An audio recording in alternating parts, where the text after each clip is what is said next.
오늘 궂은 날씨 중에도 이렇게 귀한 예배의 자리에 나오신 여러분에게 하나님 특별하신 사랑과 은총을 부어주실 줄로 믿습니다. 특별히 신천 임원 헌신 예배를 드리는 이 자리인데 참 수요 저녁에 나온다는 것 쉽지 않지요. 미리 계획한 또 분들이 계신데 대신해서 또 사회를 맡아주신 김일 권사님, 또 기도해 주신 박전성 권사님, 이제 갑자기 하는 게 쉽지 않은데 참 감사드리고요. 우리 신천 임원들이 올 한 해 새로운 마음으로 우리 아연 공동체에 주시는 하나님의 귀한 일들을 잘 감당해 가시기를 바랍니다. 지난 수요일에 우리가 모인 인원을 보니까 115명이었습니다. 여러분 별로 놀라지 않으시는 것 같은데 이제는 그 정도는 그죠? 특별히 새해를 맞아서 여러분 이 예배의 자리 사모하는 마음 주셨으면 끝까지 잘 지켜가실 수 있기를 바라고, 우리 신천 임원분들 또 오랜만에 나오신 분도 계실 텐데 또 이 자리를 통해서 또 하나님 큰 은혜가 계속해서 있게 되기를 주님의 이름으로 축원합니다. 우리 주위의 분들과 사랑의 인사 좀 나누겠습니다. 사랑하고 축복합니다 하시죠. 사랑하고 축복합니다. 우리가 수요 저녁 시간에 여호수아서의 말씀을 나누어 가고 있는데요, 여러분 잘 아시는 대로 여호수아서는 하나님께서 이스라엘의 선조들에게 약속하셨던 그 땅을 이스라엘의 후손들이 차지해 가는 이야기입니다. 이 말씀이 왜 중요한가? 약속의 땅을 차지함으로써 하나님의 약속은 반드시 성취된다는 것을 나타내기 때문이죠. 여러분, 우리에게도 마찬가지인 줄로 믿습니다. 하나님의 자녀로 삼아주셨고 우리에게 분명한 축복의 말씀을 주신 하나님께서 그 약속을 반드시 지켜주실 줄로 믿습니다. 이스라엘의 후손들이 그 땅을 차지할 수 있었던 것은 그들의 군사력이 뛰어나서가 결코 아닙니다. 오직 하나님의 말씀에 따라서 계획하고 실행할 때 하나님께서 약속하신 그 땅을 그들은 선물로 받았다는 것을 우리는 잊지 말아야 합니다. 지난 시간까지 우리는 여호수아가 이끄는 이스라엘의 광야 세대가 요단을 건너서 맨 처음 여리고성을 점령했었고, 그 다음에 이어서 우여곡절 끝에 아이성을 차지하게 된 이야기까지 살펴보았습니다. 그들은 여리고성 전투를 통해서는 놀라운 승리의 경험을 했었고, 또한 아이성 전투를 통해서는 참담한 실패도 경험했습니다. 이러한 성공과 실패를 경험한 이후에 이제 여호수아는 이스라엘을 이끌고 어디론가 향해 갑니다. 이동하는 거예요. 어디로 갔었고 왜 그곳을 향했는가? 앞서 오늘 말씀 봉독해 주셨지만 여러분 다시 한번 어디를 향해 갔었고 그곳에 왜 갔는지 관심하시면서 오늘 본문 첫 두 구절을 우리가 함께 봉독해 보겠습니다. 여호수아 8장 30절과 31절 말씀 함께 봉독합니다. 그때에 여호수아가 이스라엘의 하나님 여호와를 위하여 에발산에 한 제단을 쌓았으니 이는 여호와의 종 모세가 이스라엘 자손에게 명령한 것과 모세의 율법책에 기록된 대로 쇠 연장으로 다듬지 아니한 새 돌로 만든 제단이라. 무리가 여호와께 번제물과 화목제물을 그 위에 드렸으며.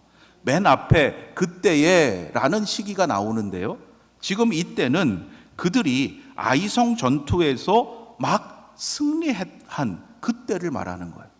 즉 아이성을 차지하자마자 그들은 지체하거나 거기에 머물지 않고 여호수아는 그들을 이끌고 이동했다는 거예요.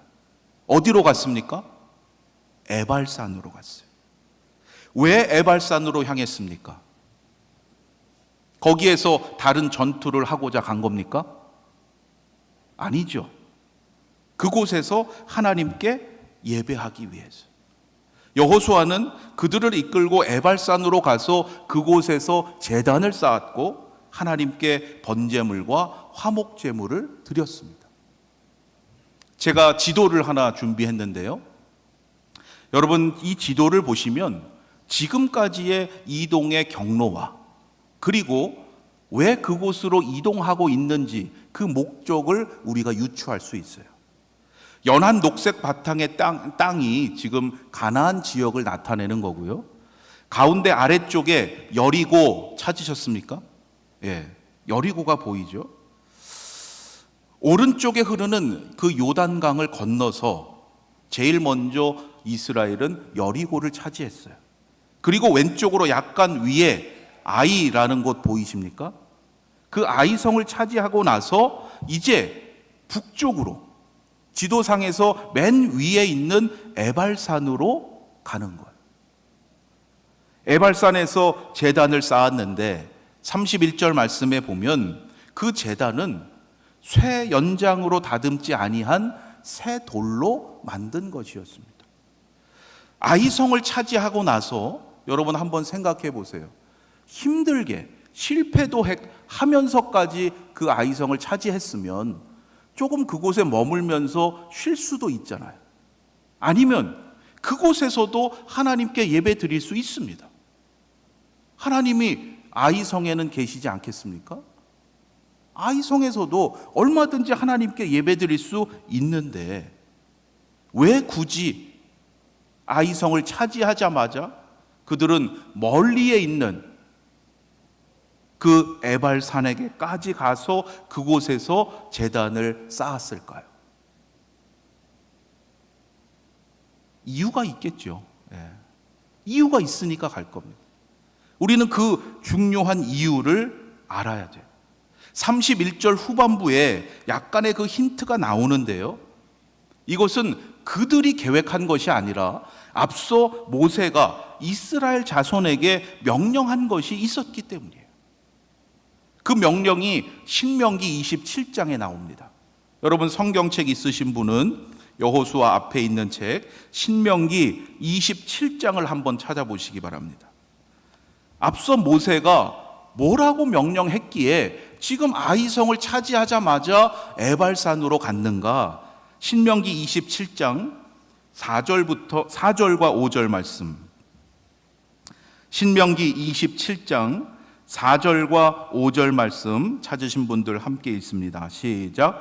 너희가 요단을 건너거든 내가 오늘 너희에게 명령하는 이 돌들을 에발산에 세우고 그 위에 석회를 바를 것이며 또 거기서 내 하나님 여호와를 위하여 제단 곧 돌단을 쌓되 그것에 쇠 연장을 대지 말지니라.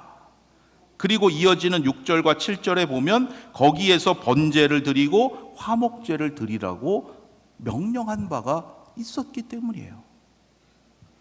여호수아는 자기 생각대로 에발산으로 가는 게 아닙니다. 이미 모세가 명령했던 것을 잘 기억하고 그 말씀대로 순종하고 있는 거예요. 모세의 이 명령에는 매우 중요한 의미가 들어 있습니다. 요단을 건너서 약속의 땅에 들어가야 하는 이유와 목적을 지금 이스라엘의 광야 세대에게 분명하게 알려준 것이기 때문이에요. 그들은 단지 가나안 땅을 많이 차지하기 위해서 들어가는 것이 아닙니다. 가장 중요한 목적이 무엇이냐? 에발산에 가서 거기에서 제단을 쌓고 하나님께 예배를 드리는 것이라는 거예요. 여러분, 가나안 정복의 역사에서 가장 중요한 이유와 목적이 이거예요. 에발산에 가서 제단을 쌓고 하나님께 예배 드리는 거예요. 하나님께서 모세를 부르셔서 출애굽을 인도하라고 하셨을 때 여러분 한번 생각해 보세요. 모세가 애굽의 바로에게 끈질기게 요구했던 것이 무엇이었습니까? 왜 애굽을 떠나가야 한다고 얘기했어요? 하나님께 예배드리기 위해서였어요. 출애굽하던 그 처음부터 이스라엘 백성은 하나님께 진정으로 예배드리기 위해서 약속의 땅을 향해 출발했다는 거예요. 우리의 인생도 마찬가지입니다. 하나님께서 우리를 이 세상에 보내신 목적이 무엇이겠습니까? 오늘도 장례식장에 다녀왔는데요. 우리는 자칫 바쁘게 살다 보면 그것을 잊기가 쉬워요. 인생을 마치 내가 많은 것을 소유하고 내 명예를 쌓는 것이 목적이라고 착각할 수 있다는 거예요. 이 땅에서 많은 것을 차지하는 것이 우리 인생의 목적이 아닙니다. 하나님의 이름을 높이는 것이고, 우리는 어떠한 상황에서도 하나님을 찬송하며 진정으로 예배 드리는 것이 우리를 향하신 하나님의 그 목적을 이루어 드리는 거예요. 여러분, 그러한 인생이 바로 성공한 인생이에요. 복 받은 인생이에요. 인생의 목적을 여러분 잘 깨닫고 하나님을 진정 기쁘시게 해드리는 하나님의 자녀들 되시기를 주님의 이름으로 축원합니다. 그렇다면 왜 하필 에발산인가? 이 질문이 남아 있어요. 왜 에발산인가? 모세는 왜 요단을 건너거든 너희가 에발산으로 가서 제단을 쌓으라 명령했을까요? 참 중요한 겁니다. 이 물음에 대한 답을 찾기 위해서는 모세나 여호수아 시대보다 훨씬 더 거슬러 올라가야 됩니다. 누구에게까지 거슬러 올라가느냐? 믿음의 조상 아브라함까지 가야 돼요. 갈대아 우르에서 살던 아브라함을 하나님께서 부르셨죠. 그리고는 가나안 땅으로 인도하시겠다 말씀하시는 그 장면 여러분 잘 아실 텐데, 거기에서 우리는 모세가 왜 에발산으로 가서 제단을 쌓으라고 했는지 이해하게 돼요.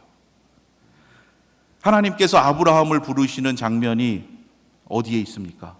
창세기 12장이죠. 유명한 말씀이죠. 한번 찾아보실까요? 창세기 12장 6절부터 읽어보겠습니다. 창세기 12장 6절부터 9절까지 말씀이에요. 찾으신 분들 함께 읽습니다. 시작.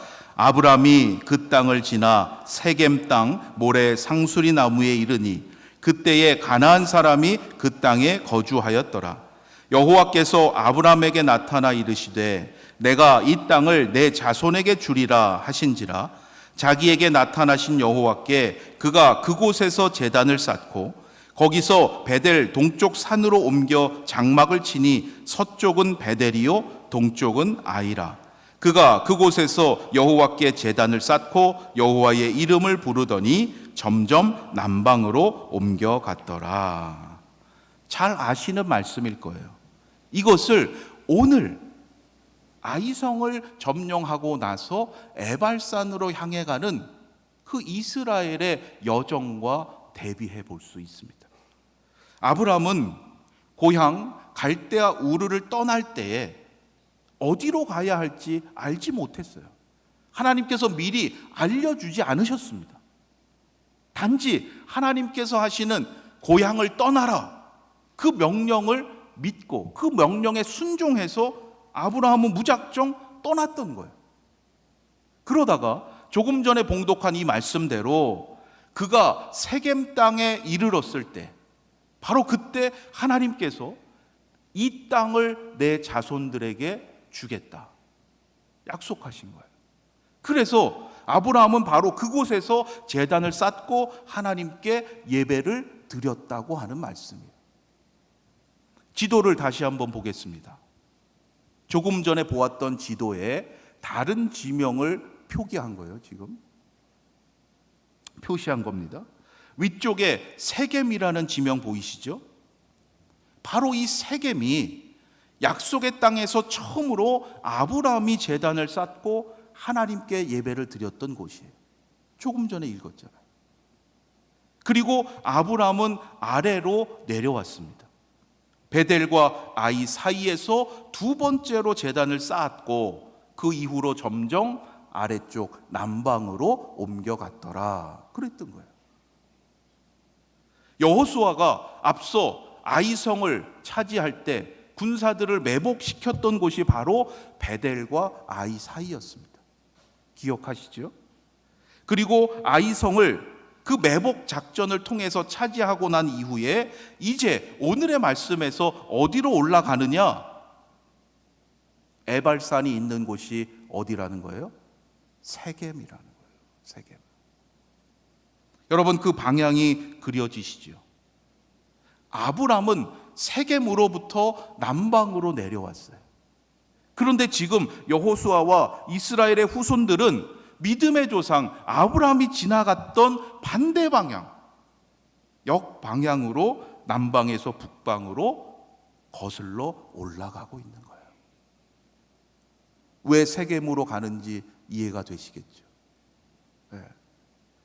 그들이 요단을 건너서 여리고를 점령한 후에 아이를 목표로 삼았던 것도 그랬고, 이제 에발산을 향해 가고 있는 것도 여러분 결코 우연이 아니에요. 이러한 과거에 하나님과의 약속이 있었던 그 커다란 계획 속에서 그들의 여정이 진행되고 있다는 것을 우리는 깨닫게 됩니다. 여러분, 우리가 살아가는 것도 우연이 아니에요. 하나님의 큰 계획 안에서 하나님께서 때로 여기에 머물게 하시고 때로 이러한 경험도 하게 하시고 그 모든 것을 통해서 우리를 향하신 하나님의 뜻을 깨닫게 하시는 겁니다. 세겜은 그래서 이스라엘 역사에서 매우 중요한 의미가 생겼어요. 아브라함 이후 대대로 이스라엘에게 있어서 약속의 땅을 상징하는 장소가 바로 세겜이 된 거예요.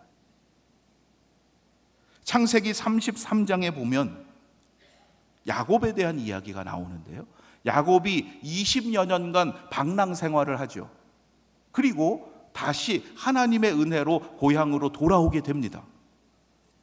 그런 다음에 하나님께 제단을 쌓게 됐는데, 야곱이 그때 하나님께 제단을 쌓았던 곳이 어디일까요? 이미 다 가르쳐 드렸죠. 세겜이에요, 세겜. 왜 세겜인가? 바로 여러분 그 답을 분명히 알고 계셔야 돼요. 야곱이 밧단 아람에서 돌아올 때 사실은 그의 여정은 요단 동쪽에 있었습니다. 요단 동쪽 길로 왔어요. 야복강을 건넌 후에 분이엘이라는 곳에서 형 에서와 화해를 했죠. 그리고 그 근처에 있던 숫곳이라는 곳에서 집도 다 짓고 정착했습니다. 그랬으면 고향으로 돌아온 그의 여정이 다 끝났다라고 생각할 수 있습니다. 그런데 성경 말씀에 보면 야곱은 그것으로 끝내지 않고 요단강을 건너서 바로 그 세겜에까지 가서 거기에서 하나님께 제단을 쌓았던 거예요. 그렇게 함으로써 비로소 긴 방랑 생활을 이제 끝냈습니다. 하나님께 예배 드리면서 고백하게 되는 거예요. 세겜이 바로 그러한 장소였어요. 여호수아와 이스라엘의 광야 세대도 마찬가지였던 거예요. 여러분, 이미 그들은 가나안 땅에 들어왔습니다. 지리적으로 보면 여리고와 아이가 분명히 가나안 지역 안에 있는 거예요. 가나안에 들어왔다고 여길 수 있어요. 그러나 세겜에 가서 하나님께 제단을 쌓고 예배드리기 전까지는 아직 약속의 땅에 들어오지 않은 것과 마찬가지인 거예요. 그래서 아이성을 점령하고 나서 지체 없이 그들은 세겜에까지 간 것이고, 모세의 명령에 따라서 에발산에서 제단을 쌓았던 거예요. 이처럼 세겜에서 제단을 쌓고 하나님께 예배를 드린다는 것은 당시 하나님의 백성들에게는 아주 특별한 의미가 있는 것이었고, 아브라함으로부터 시작된 하나님의 놀라운 계획과 행하심을 상기시키는 것이었어요. 바로 그곳이 오래전 아브라함에게 약속하신 그 약속의 땅임을 그들이 기억하는 것이고, 하나님의 약속은 오랜 세월을 넘어서 그 모든 것들을 초월해서 반드시 성취하신다는 것을 온 땅에 증거하는 것이었습니다. 여러분, 우리의 인생이 그러한 하나님의 놀라운 행하심을 증거하는 복된 도구가 되기를 간절히 소망합니다. 그러하려면 우리의 계획이 앞서는 게 아니라 하나님께서 나를 어떻게 인도하실지 날마다 기도하며 나아가야 되는 거예요. 때로 실패했다 할지라도 하나님께서 깨닫게 하시는 것을 우리가 붙잡고 하나님 주시는 능력으로 믿음의 사명을 감당해가는 여러분 되시기를 바랍니다. 그 다음 구절들에서 우리가 또한 꼭 기억해야 할 것들이 등장하는데요, 오늘 본문 32절과 33절입니다. 여호수아 8장 32절과 33절 함께 읽어보겠습니다. 여호수아가 거기서 모세가 기록한 율법을 이스라엘 자손의 목전에서 그 돌에 기록하매 온 이스라엘과 그 장로들과 관리들과 재판장들과 본토인뿐 아니라 이방인까지 여호와의 언약궤를 맨 레위 사람 제사장들 앞에서 궤의 좌우에 서되 절반은 그리심산 앞에 절반은 에발산 앞에 섰으니 이는 전에 여호와의 종 모세가 이스라엘 백성에게 축복하라고 명령한 대로 함이라. 아멘. 오래전 애굽을 탈출한 하나님의 백성이 약속의 땅으로 선언했던 그 장소가 세겜이었습니다. 이제 그들은 세겜에 와서 제단을 쌓고 예배를 드려요. 얼마나 역사적인 그 순간입니까? 그런데 그 자리에 지금 누가 함께 참여하고 있다는 거예요? 본토인뿐만 아니라 이방인까지. 아브라함의 직계 후손들만이 아니라 말 그대로 외국인들이 그 자리에 함께 있었다고 증언하고 있는 거예요.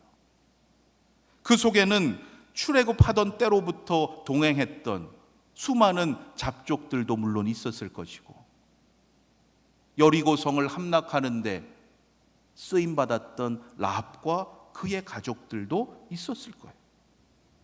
그들 모두가 모세의 명령에 따라서 약속의 땅에서 제단을 함께 쌓았고 하나님께 예배드리는 그 자리에 함께 하고 있었다는 것, 여러분, 이것을 우리는 잊지 말아야 돼요.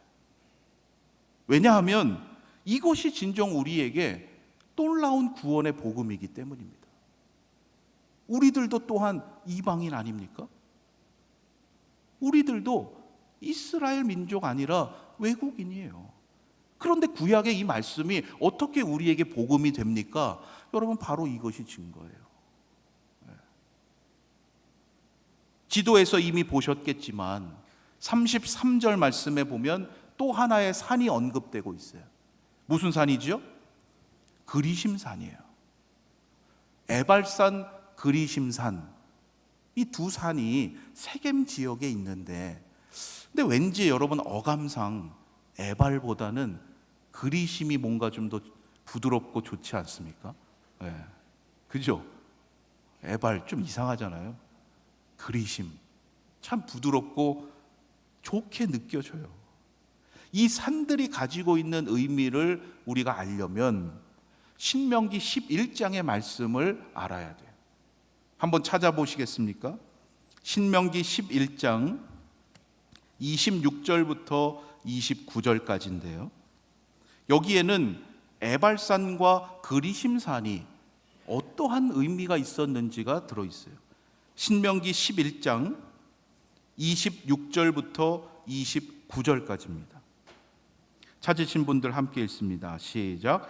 내가 오늘 복과 저주를 너희 앞에 두나니 너희가 만일 내가 오늘 너희에게 명하는 너희의 하나님 여호와의 명령을 들으면 복이 될 것이요, 너희가 만일 내가 오늘 너희에게 명령하는 도에서 돌이켜 떠나 너희의 하나님 여호와의 명령을 듣지 아니하고 본래 알지 못하던 다른 신들을 따르면 저주를 받으리라. 내 하나님 여호와께서 내가 가서 차지할 땅으로 너를 인도하여 들이실 때에 너는 그리심 산에서 축복을 선포하고 에발 산에서 저주를 선포하라. 제가 말씀드린 대로 그리심 어감이 좋잖아요. 역시 축복을 선포하라. 여러분 잘 기억하시라고 말씀드리는 거예요. 이처럼 앞서 모세는 하나님의 제단을 쌓고 예배를 드릴 때 그리심산에서 축복을 선포하고 에발산에서 저주를 선포하라고 말했어요. 읽지는 않겠지만 신명기 27장 말씀에 보면요, 이 말씀대로 이스라엘의 12지파가 반으로 나누어서 두 산에 각기 어떻게 서서 그것을 실행해야 된다라는 지침까지도 구체적으로 주어진 바가 있습니다. 이에 따르면 에발산은 무엇이 선포되어야 되는 산이에요? 축복입니까? 저주입니까? 저주예요. 에발산은 저주가 선포되어야 하는 산이에요. 그런데 오늘의 본문에서 여호수아는 어느 산에 제단을 쌓고 있습니까? 에발산이에요. 우리 생각에는 하나님께 예배드리는 제단을 축복이 선포되는 좋은 산에다 쌓아야 될 것 같지 않습니까? 기왕이면 축복이 선포되는 그리심산에 제단을 쌓으라고 하지 않고 모세는 여호수아에게 에발산에다 쌓으라고 한 거예요. 여기에 오늘 우리가 깨달아야 될 중요한 영적인 메시지가 있어요. 이스라엘 역사를 보면 실제로 바벨론 포로기 이후에 고향으로 돌아온 이들이 예루살렘에 복원된 성전을 본따서 그리심산에다가 성전을 세웠던 바가 있습니다. 왜요? 축복이 선포되는 산이니까 얼마나 좋게 여겼겠어요. 그래서 그리심산에다가 그들이 하나님께 예배 드리겠다고, 제사 드리겠다고 해서 성전을 세웠던 바가 있어요. 한때 예루살렘 성전의 버금가는 영적인 권위가 있는 곳으로 여겨지기까지 했었습니다. 그런데 축복을 선포하는 그리심산 위에 세워졌던 그 성전은 시간이 지남에 따라서 하나님보다 자신이 원하는 복을 구하는 곳으로 변질되어 갔어요. 결국 하나님을 예배하는 곳이 아니라 자신이 원하는 것을 추구하는 곳이 되어서 망하고 말았습니다. 여러분, 하나님께 예배드리는 제단이 있어야 할 곳은요, 에발산이에요. 에발산이라는 것을 우리는 잊지 말아야 됩니다. 왜요? 우리의 신앙은 내가 원하는 것을 얻고자 제단을 쌓고 그것을 위해서 복을 비는 것이 아니기 때문이에요. 물론 우리 하나님께서 복의 근원이 되시고 우리에게 필요한 복을 주십니다. 그러나 여러분, 그 목적이 다른 거죠. 우리는 죄로 인해서 죽을 수밖에 없는 존재였음을 늘 기억해야 합니다. 그것을 기억하는 자리가 어디겠어요? 에발산이었던 거예요. 늘 그것을 기억하면서 저주가 선포되게 하신 그곳에서 우리는 생명의 말씀을 전해야 하는 사람들인 거예요. 그것이 바로 하나님의 복된 자들의 사명입니다. 그 후에 여호수아가 행한 일들을 보면 바로 그러한 의미를 담고 있어요. 마지막으로 오늘 본문 34절과 35절 함께 읽어보겠습니다. 여호수아 8장 34절 35절입니다. 시작. 그 후에 여호수아가 율법 책에 기록된 모든 것대로 축복과 저주하는 율법의 모든 말씀을 낭독하였으니 모세가 명령한 것은 여호수아가 이스라엘 온 회중과 여자들과 아이와 그들 중에 동행하는 거류민들 앞에서 낭독하지 아니한 말이 하나도 없었더라. 아멘. 여호수아는 모세가 명령한 대로 에발산에 돌을 세웠고 그 돌에다 율법의 모든 말씀들을 새겨 놓았고 그 말씀들을 다 낭독했습니다. 그 말씀을 들었던 이들 가운데 당시에 여자들과 아이들이 있었다는 것 참으로 놀랍죠. 또한 그보다 더 놀라운 것은 그들 중에 동행하는 거류민들, 즉 이방인들도 역시 함께 있었다는 것. 여러분, 이것은 놀라움을 넘어서 우리에게 진정한 복음이 되는 겁니다. 하나님의 복음에는 어떠한 차별도 없다는 거예요. 이미 그 시대에 분명히 우리에게 증거하고 있는 거예요. 아브라함의 후손만이 약속의 자녀가 결코 아니었습니다. 구약에서 에발산에 제단을 쌓게 하시고 그 모든 말씀을 선포하게 하신 하나님은 신약에서 골고다 언덕에 십자가를 세우셔서 온 열방에 주님의 복음을 선포하셨던 거예요. 에발산에서 선포된 그 말씀은 그래서 예수님의 십자가 복음을 미리 예표하신 것이다, 이렇게 이해할 수 있습니다. 그 복음을 통해서 누구나 하나님의 복된 자녀가 되게 하셨던 거예요. 이것이 바로 오늘 우리에게도 베푸시는 하나님의 진정한 축복인 줄로 믿습니다. 여러분, 이 축복을 받은 자답게 이 세상 속에서 정말 하나님의 이 구원의 역사가, 그 구원의 사랑이 필요한 이들에게 그 하나님의 복을 전하시고 증거하는 사명 감당하시기를 바랍니다. 내 뜻대로 잘 되고 흥할 때만 감사하고 예배 드리는 자가 되어서는 안 돼요. 에발산에 제단을 쌓으라고 하신 그 뜻을 우리가 잘 깨달아야 합니다. 그르심 산만 찾는 자가 아니라 에발산에 제단을 쌓으라고 하신 이 말씀을 늘 기억하시고 언제나 십자가 앞에 겸손히 엎드리고 오직 하나님의 은혜로 거룩한 사명을 감당해가는 우리 아연의 성도님들 되시기를 주님의 이름으로 축원합니다. 우리 이